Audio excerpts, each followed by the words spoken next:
il y a quelques minutes en recevant les préfets. Le président de la République l'a confirmé, il n'attendra pas pour réformer les retraites. Paul Guiraud, vous confirmez, donc Paul Midi concerne sans surprise qu'il est pour. Est-ce que vous confirmez avec aussi peu de surprise que vous êtes contre ? Totalement contre, mais il faut comprendre ce que ça veut dire David pour la Guiraud, vie des gens. Oui, il n'y a pas de problème. C'est que la réforme des retraites, c'est un vol du temps de vie des gens. C'est un vol du temps de vie des Français. C'est considérer qu'en fait, ils vont devoir payer la crise en travaillant plus. Ils vivent plus longtemps. Ce qui déjà est contestable, parce que plus on travaille plus, plus on repousse l'âge de départ à la retraite, plus on augmente les cotisations chômage, etc. Ils vivent plus longtemps, les Français. Vous parlez de vol. S'ils vivent 10 ans de plus et qu'ils doivent travailler 2 ans de plus... Et pourquoi ils vivent plus longtemps ? Est-ce que des fois... oui, mais moi j'ai une réponse, c'est que pourquoi ils vivent plus longtemps ? Il y a les progrès de la science. Indéniablement, on a progressé là-dessus. Mais c'est aussi parce que l'espérance de vie et l'espérance de vie en bonne santé a progressé parce qu'on travaillait moins.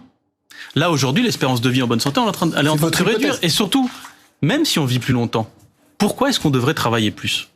Pourquoi est-ce qu'on n'aurait pas le droit d'avoir le temps au moment où notre corps va bien ? Parce qu'on vit peut-être plus longtemps, mais à 70 ans, votre corps, il commence à 1. On est d'accord, à 65... Sandrine Rousseau parlait de droit à la paresse ce matin. Ça, c'est Lafargue. C'est un grand penseur socialiste. Est-ce que c'est une formule que vous reprenez ? Mais pour la simple et bonne raison que j'estime que dans la vie, il n'y a pas que le travail salarié. Si vous voulez, moi, je vois ce que font les Français. Ils bossent beaucoup, déjà. Et ils bossent dur, et ils bossent bien, et ils sont méritants. Et je vois pas pourquoi ça serait à eux de travailler plus pour payer la crise. Ça, c'est sur ça. Et je vous le dis parce que ce vol du temps de vie-là, on en parle pour les retraites. Mais sachez que ce qui se passe avec l'inflation, l'augmentation des prix, c'est aussi un vol du temps de vie. Parce qu'en fait, vous devez travailler plus longtemps pour acheter votre boîte de conserve, en fait. Vous devez travailler plus longtemps pour... Et donc, il faut arrêter avec ça. Les gens ont le droit de prendre soin des leurs, de se prendre soin de leurs proches, de s'engager dans la société. On a compris. Voilà. Vol du temps de vie, qu'est-ce que vous répondez ? Alors, je vais répondre à ça, mais je voudrais aussi parler de ce que vous venez de dire, qui était qu'on fait une réforme des retraites pour financer la crise. C'est pas du tout ça le sujet. La réforme des retraites qu'on veut faire, elle est effectivement de demander aux Français de travailler plus pour 2 choses. 1, pour financer des nouveaux progrès sociaux. On va en parler. C'est la retraite minimale à 1 100 €. C'est une meilleure prise en compte de la pénibilité des carrières longues. Et aussi pour équilibrer le système. Si vous regardez le rapport du COR qui est sorti ces derniers jours, le système était équilibré cette année, il ne sera plus à partir de l'année prochaine. On va regarder tout de suite, si vous le permettez, David Guiraud, on va leur regarder tout de suite les principaux enseignements de ce rapport du COR. C'est absolument pas ça, mais enfin, je pense qu'on va le trouver. Alors je peux vous le dire, comme ça je finis. Oui, mais enfin, je préférais, si on trouve les panneaux qu'on a préférés, j'essaye de vous aider, qu'on a préparés nous-mêmes, ça sera mieux. Est-ce qu'on les a ? Voilà, donc 2021 plus 900 millions, 2022 plus 3,2 milliards. Donc, à la surprise de beaucoup, c'est vrai que les chiffres de 2021 et 2022 sont bénéficiaires.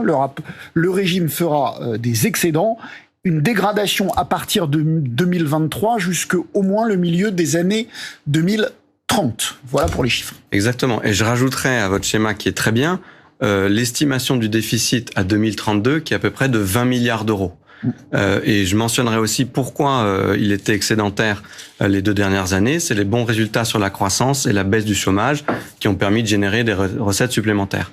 Et voilà, on a 2 objectifs et c'est pour ça qu'il faut faire cette réforme. Ça n'a rien à voir avec l'inflation ou la crise de l'énergie, je pense qu'il faut le préciser.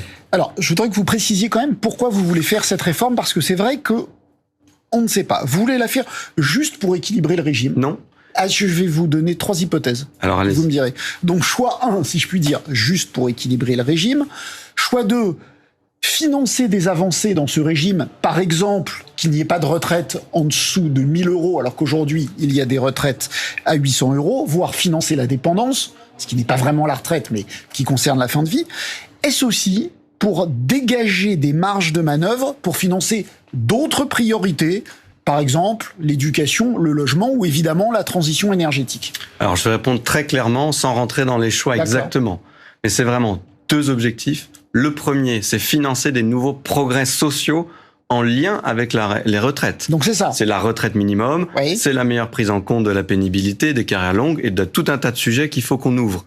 Et en deuxième objectif, c'est l'équilibre financier du régime, parce qu'on voit qu'aujourd'hui il n'est pas assuré, et c'est notre responsabilité d'assurer l'équilibre du régime. Mais ça, et en aucun cas, je vous donne la parole tout de suite, j'ai lu des propos du président de la République qui disait, qui ne se cachait pas, qu'il fallait aussi dégager des moyens pour financer d'autres priorités qu'on comprend. Par exemple, les sommes immenses qui devront être dépensées pour lutter contre le réchauffement climatique. Je crois pas que ce soit notre objectif. Pour autant, il est vrai que, imaginez-vous qu'on soit en 2032 avec 20 milliards d'euros de déficit.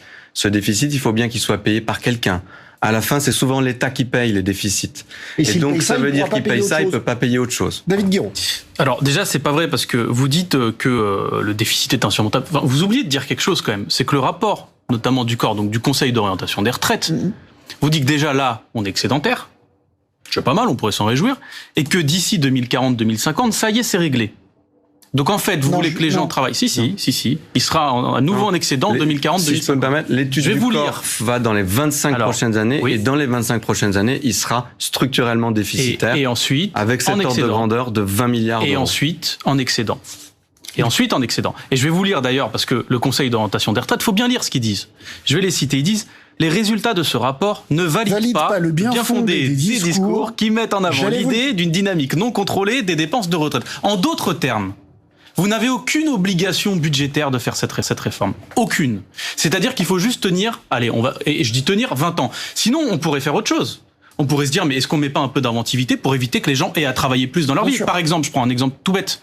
Si vous gagnez 2000 € net par mois, il suffit d'augmenter les cotisations salariales de 1,50 € pour que le système il soit à l'équilibre jusqu'en 2070. Donc, est-ce qu'on poserait pas, par exemple, la question aux gens, est-ce que vous voulez pas... Salarial ou patronal? 2 € pour les patrons, 1,50 € pour les salariés. Alors ça... Et ça, par exemple, on pourrait poser cette question. Vous voulez travailler 2, 3, 4 ans de plus dans votre vie ou cotiser 1,50 € de plus par mois, sachant que nous, on propose d'augmenter les salaires? Voilà, ça fait des questions, vous voyez, de société. Moi, j'y réponds, c'est une bonne question. C'est la question qu'on se pose depuis 20 ans, elle est au cœur du débat.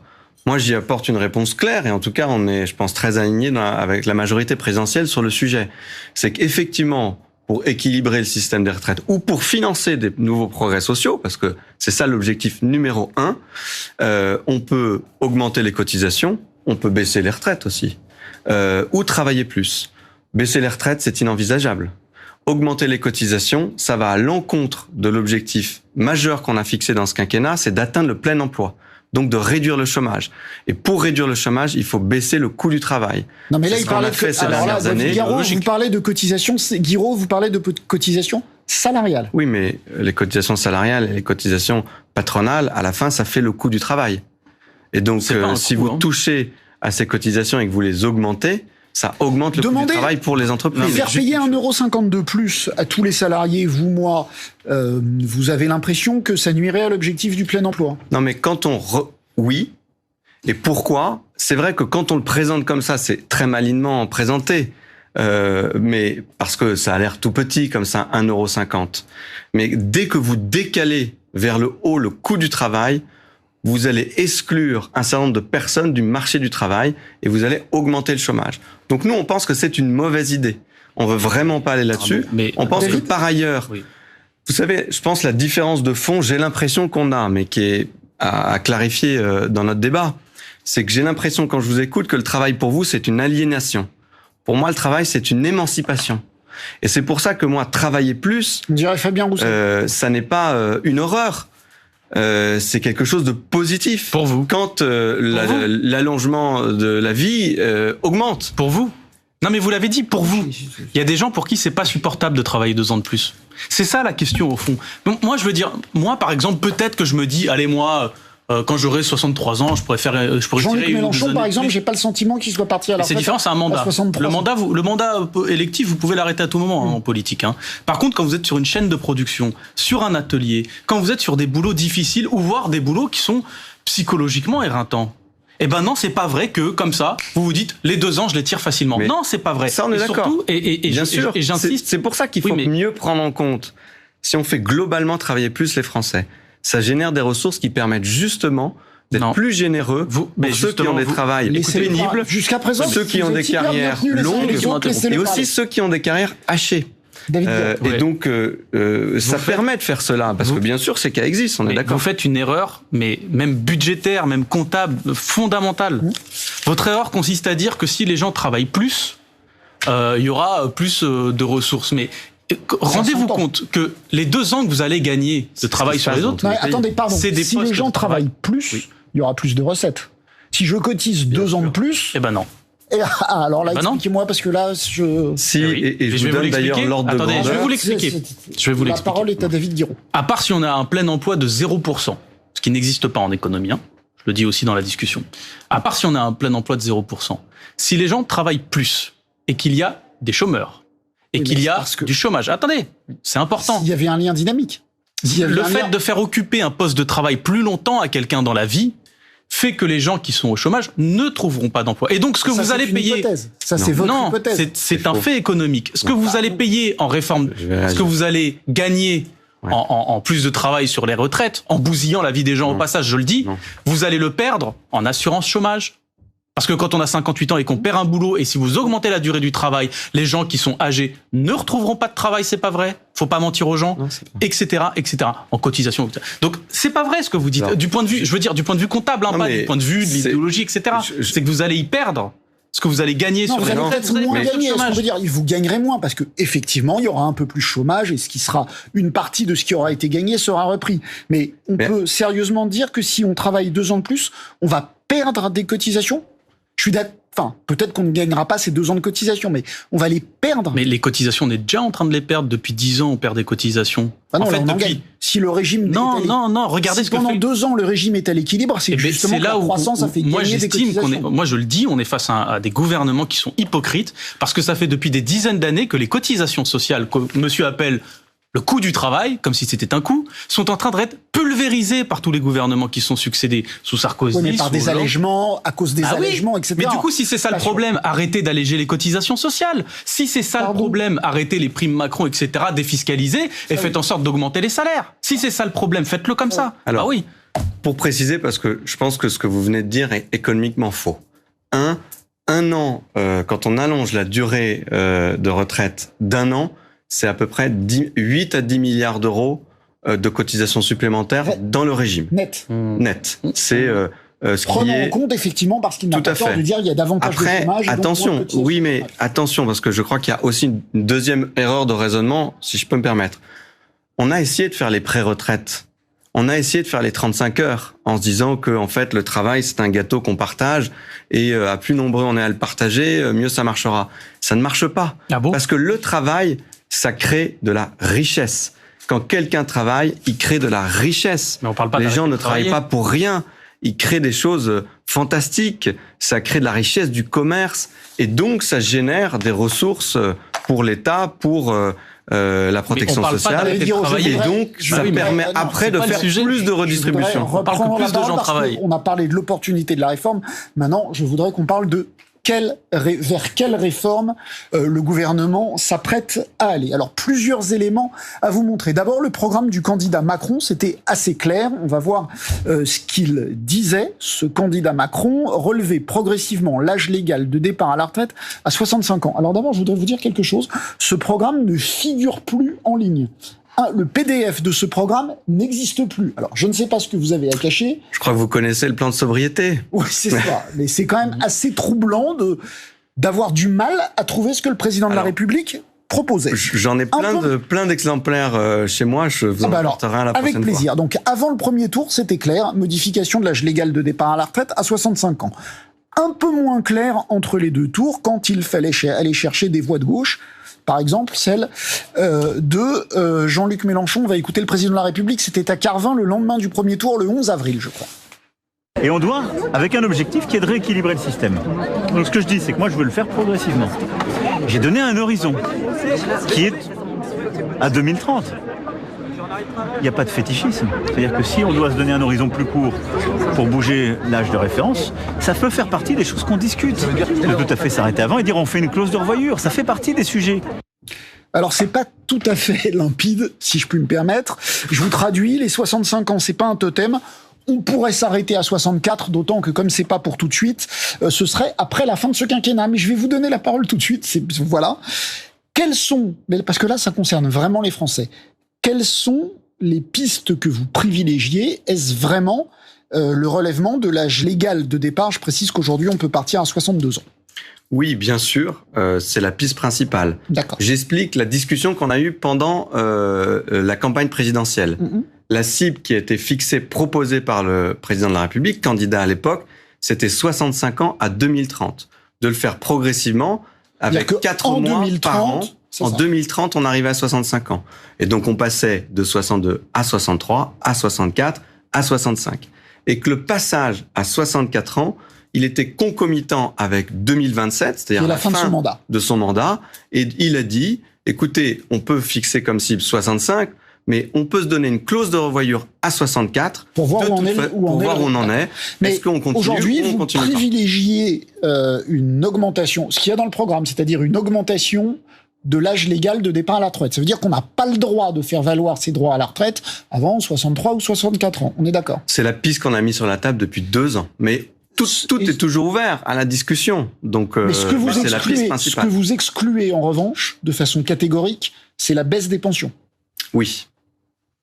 De façon catégorique. Ça, il n'y a aucun doute là-dessus. D'accord, c'est assez clair. David Guiraud, est-ce que vous êtes prêt à faire évoluer le système? Alors, vous avez déjà dit, vous souhaitez par exemple une augmentation des cotisations, une augmentation des cotisations ou une augmentation du salaire? Oui, une augmentation des salaires. SMIC à 1005, par exemple. Ça augmente les cotisations mécaniquement, parce que quand vous augmentez les salaires, le pourcentage de cotisation, c'est le même, mais la somme, elle devient plus forte. Absolument. Voilà. Mais par contre, je veux le dire, le sujet, il n'est pas ouvert à la discussion, c'est pas vrai. Vous avez déjà prévu de la faire, la réforme des retraites. Quand vous avez transmis le programme de stabilité, vous avez mis dans le programme de stabilité aux Européens, vous leur avez dit, on va avoir des réformes qui vont avoir des effets dès 2023, dont la réforme des retraites.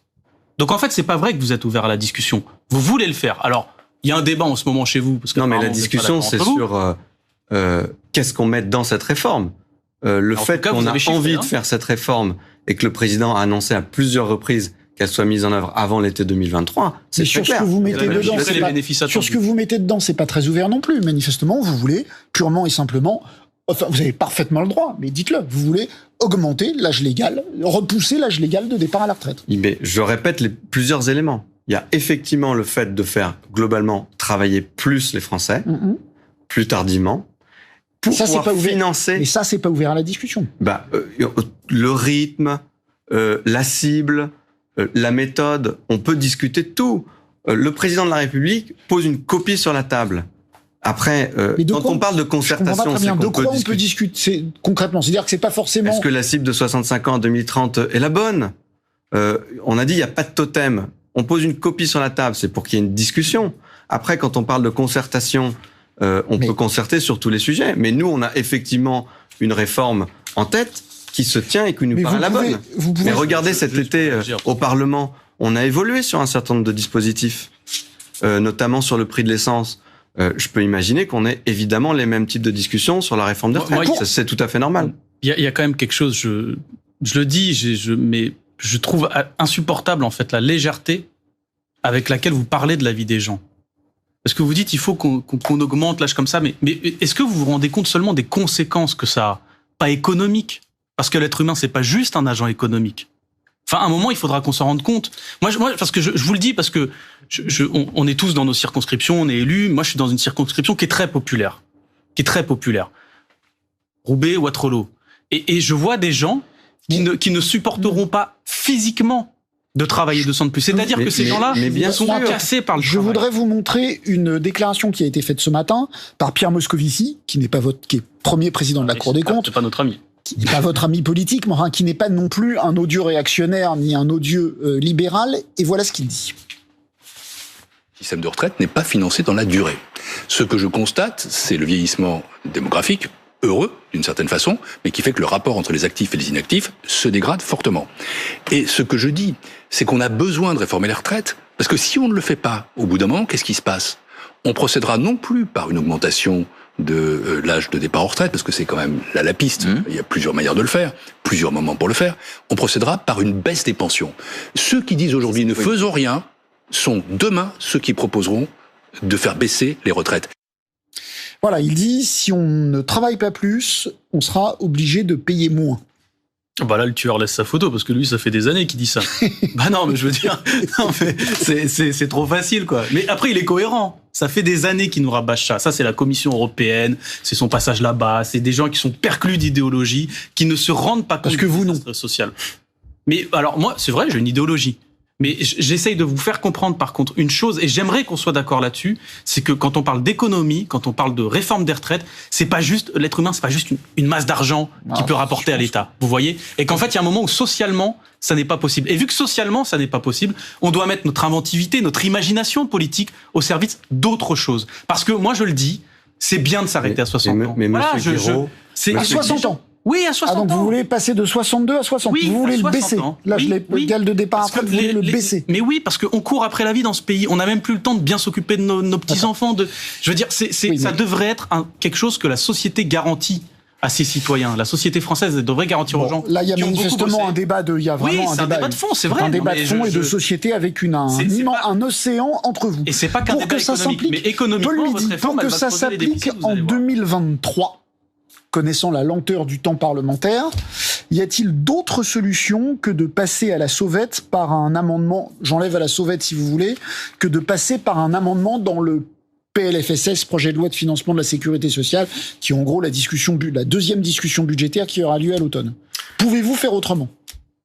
Oui, d'abord, le Parlement fait aussi ce qu'il veut, mais le gouvernement étudie toutes les pistes aujourd'hui. Et donc, il y a effectivement une option qui est étudiée de passer par le PLFSS. Et il y a une autre option qui est de passer par un projet de loi dédié en début d'année 2023. Bon. Bien sûr, il y a plusieurs options sur la table. Votre option? Moi, à ce stade, j'ai pas d'avis franc.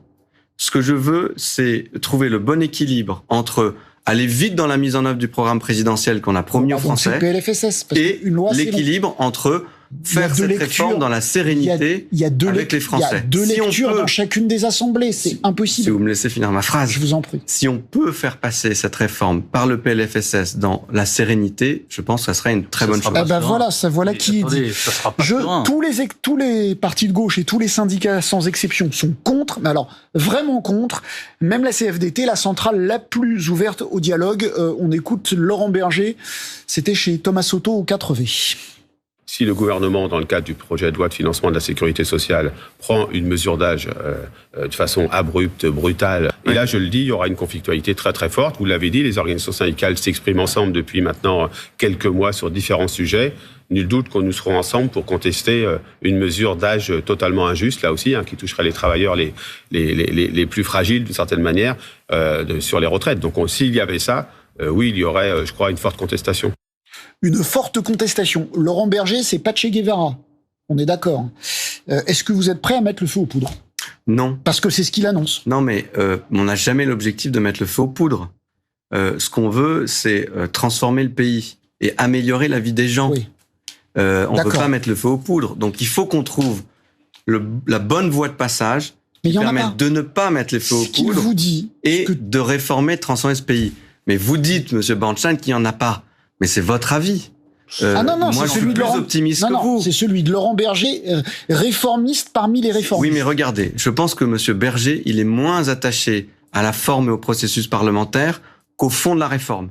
Si on arrive à se mettre d'accord sur des mesures où il pense que c'est une avancée, je pense qu'on peut y arriver. Vous pouvez faire semblant de ne pas le savoir. Il ne veut pas de mesure d'âge. Il a dit ce serait de la folie. Il faudrait être dingue. Il a dit il faudrait être dingue. Donc voilà, vous serez. Et puis il annonce des grèves. C'est assez rare que Laurent Berger annonce des grèves. Quand il dit une forte conflictualité, et il l'a dit plusieurs fois, ça veut dire que aussitôt qu'il y a une mesure d'âge, la CFDT appelle à la grève. Est-ce que vous êtes prêt à supporter cette hypothèse? Non mais monsieur Bernstein, c'est pas la première fois et c'est toujours comme ça que les syndicalistes d'abord et ont une position assez ferme, ils défendent leur vision, et après, il y a des fois on arrive et on se retrouve et on fait passer une réforme, et des fois on n'y arrive pas. Mais je veux dire, c'est pas parce qu'il le dit aujourd'hui que ça n'est pas possible qu'on ne peut pas y arriver. Voilà, moi en tout cas, je fais montre d'optimisme. Vous serez dans la rue avec les syndicats? Bien sûr. Et s'il y a une mesure d'âge? Je suis d'accord avec Laurent Berger, et bien sûr, c'est une folie. La réforme des retraites, particulièrement dans le projet de loi de financement de la sécurité sociale, c'est une folie. C'est une folie sociale, c'est une folie politique. Rendez-vous compte que le pays est fragile en ce moment. Avec la hausse des prix, une heure de travail vaut beaucoup moins aujourd'hui qu'est-ce qu'elle valait au début de l'année. Les gens sont obligés de travailler de plus en plus pour pouvoir payer juste leurs factures et nourrir leurs gamins. Et là, vous allez leur annoncer, en plein hiver, au moment où les factures, on nous annonce que ça va prendre 15%, en plein hiver, vous allez leur dire, mais non seulement vous bossez plus longtemps dans la journée, mais en plus dans votre vie, vous allez bosser plus longtemps. Le message que vous allez envoyer, c'est celui-là. Mais ne croyez pas que les gens vont bien le prendre. Ça va mal finir. Et je vous le dis, ce qui s'est passé pendant les Gilets jaunes, c'était déjà un peu ça. C'était, on passe de plus en plus de temps dans notre vie à travailler pour pouvoir payer des choses essentielles. Et là, c'est dans la journée, dans la semaine, dans la vie que vous leur envoyez le signal qu'ils vont devoir travailler plus. Et ça, pour des gens qui sont déjà carbonisés par le travail et qui peuvent l'aimer par ailleurs, mais qui sont quand même très fatigués, ça n'est pas entendable. Donc bien sûr, on sera dans la rue, il y a 2 manifestations, 22 et 29, et puis il y en aura d'autres bientôt. C'est fait. Paul Midi. Non mais bien sûr qu'on minimise pas l'importance d'une mesure d'âge sur la retraite, l'impact que ça a profond sur la vie des gens. Mais je minimise pas non plus, parce qu'il ne faut pas regarder que cet aspect de cette réforme, qu'est-ce que ça veut dire de mettre une retraite minimum à 1 100 euros. Mais qu'est-ce que ça veut dire de mieux prendre en compte la pénibilité pour les gens qui sont cassés? Je comprends, mais là on parlait du risque social. Est-ce que vous ne minimisez pas le risque social d'une France bloquée? La précédente réforme des retraites, celle qui n'a pas réussi à aboutir, il y a eu grève du 5 décembre 2019 au 20 février 2020. C'est la plus longue grève depuis 68, plus longue que les grèves après le plan Juppé. Des journées de grève, enfin, la grève, c'est des transports bloqués, c'est des journées de grève perdues, c'est à la fin une croissance, des journées de travail perdues, c'est une croissance qui diminue, c'est briser dans l'œuf la reprise et la bonne santé de l'économie française. Est-ce que c'est pas un risque considérable? Non, mais c'est un risque qu'il faut évaluer. Et donc, cette idée, elle est arrivée depuis quelques jours, et on voit que ça génère du débat. Et c'est intéressant justement que chacun se positionne et qu'on voit les réactions par rapport à cette idée. Et en fonction de ça, il faudra que le gouvernement décide. Là, les réactions, c'est le front du refus, on l'a vu. Autre question politique. Est-ce qu'on peut, convoquer le CNR le lundi avec des trémolos dans la voix en parlant d'appel au dialogue, à la concertation, au grand débat permanent et vouloir passer en force dans un PLFSS? Est-ce qu'il n'y a pas une contradiction entre les deux démarches? Non, mais je réfute l'idée, le mot que vous utilisez de passage en force. Cette réforme des retraites, on en parle depuis des années. Le président a cadré depuis plusieurs années sa proposition sur la table. Elle a été discutée pendant la campagne présidentielle. Il a un mandat pour le faire. Elle a été rediscutée pendant la campagne des législatives. On est aujourd'hui en train de discuter. Il y aura des concertations, quel que soit le calendrier de cette réforme. Et cette réforme sera votée au Parlement, à l'Assemblée nationale et au Sénat. Ça ne s'appelle pas un passage en force, je suis désolé. S'il y a le 49.3, elle passera, mais elle ne sera pas réellement votée. Ah bah, c'est mieux quand il n'y a pas le 49.3. Mais pareil, soyez pas pessimistes dès maintenant. Si on a une bonne réforme, peut-être que les députés LFI la voteront pas parce qu'ils veulent que les gens travaillent moins, mais les qu'on aille à 60 oui. ans. Mais peut-être qu'on trouvera dans les oppositions raisonnables des gens qui s'y retrouveront. Peut-être que opposition raisonnable égale LR. Ça sera vous qui avez raison, d'autres mesures plus sociales, d'autres progrès nouveaux. Si vous êtes la raison, je suis fier de ne pas être raisonnable. On vous laissera pas faire cette réforme-là. Enfin, je veux dire, faut que vous soyez au courant que, en fait, quand vous dites qu'il y a eu un débat, c'est pas vrai. Déjà, Emmanuel Macron n'a fait qu'un débat officiellement contre quelqu'un pendant la campagne présidentielle. J'aimerais bien qu'on ne l'oublie pas, quand même. Et que la dernière fois qu'il y a eu un vrai débat... Mais vous estimez qu'il n'a pas de mandat? Parce que, de fait, tout cela est rigoureusement exact, mais ce qui est aussi exact, c'est que c'était dans son programme et que, mal élu, enfin tout ce que vous voulez, il est président de la République. Écoutez, il est président de la République. Mais est-ce que vous estimez qu'il n'a pas de mandat pour réformer les retraites? Moi, je pense qu'il n'a pas de majorité sociale. Et je suis même pas sûr qu'il ait une majorité politique à l'Assemblée pour le faire. Mais surtout, je pense qu'il n'a pas de majorité sociale pour faire ça. Vous savez, pendant les présidentielles, le débat, ça a été très compliqué. Alors, il est président de la République, donc il a cette légitimité-là, je peux pas l'enlever.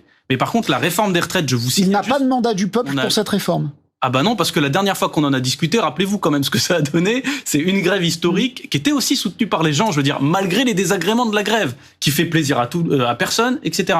Donc là, si vous y retournez en plein hiver, ou même après le début de l'année, où les tarifs de l'électricité vont augmenter, etc., je vous assure que vous n'aurez toujours pas de majorité sociale et vous n'aurez toujours pas probablement de majorité politique. Et si en plus vous faites planter le projet de loi de financement de la sécurité sociale à cause de la réforme des retraites, il vous reste 10 secondes.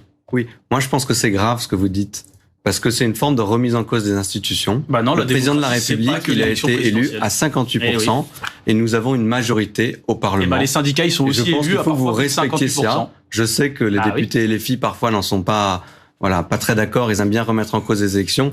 Mais faites quand même un Il y a petit des peu élections attention. syndicales, monsieur, dans ce pays. Stop. Laurent Berger, Stop, il est représentant d'une organisation démocratique. Exactement. 20h01 Et il a tout à fait un devant. mandat pour dire ce qu'il veut. Jusqu'à aussi de présent, son vous avez été organisation. d'une politesse exquise. On n'allait pas être parfait.